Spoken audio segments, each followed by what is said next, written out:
Თავისუფლების საკითხი გადავალ მინდა ორიოდე ინფორმაციები ვეთქვათ თავრობის წევრებს თანამდებობას ლაპარაკი მაქვს ამ შემთხვევაში მაკროეკონომიკურ მაჩვენებლებზე ჩვენ გვაქვს 11 თვის შედეგები ინფლაციასთან მიმართებაში გარდა ამისა მესამე კვარტალის შედეგები პირდაპირ ინვესტიციებთან დაკავშირებით.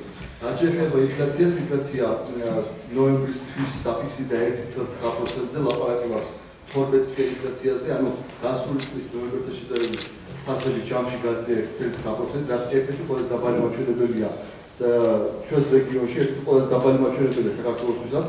მოგეხსენებათ მაისის თვეში ინფლაცია მიაღწია პიკურ მაჩვენებელს 2.3%-ზე იყო ასული, მას შემდეგ როგორც მოსალოდნელი იყო ინფლაციის მაჩვენებელი ჩამორიცხვებით და ნოემბერში ეს ციფრი უკვე 1.9%-ზე დაფიქსირდა.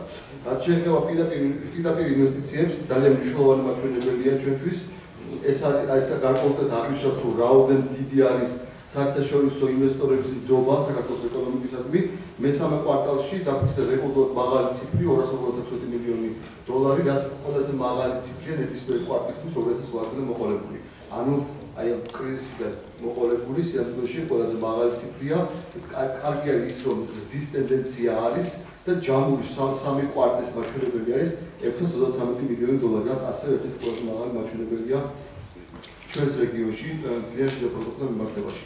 განსაკუთრებით აღსანიშნავია ის, რომ ეს ციფრები და ეს მაღალი შემოდინებები ფიქსირდება იმ პერიოდში, როდესაც მსოფლიოში საკმაოდ რთული ეკონომიკური მდგომარეობა, ევროპაში ეკონომიკური კრიზისია პრინციპში და ინვესტორები ეძებენ ახალ ბაზრებს საინვესტიციების განსახორციელებლად. სწორედ საქართველოს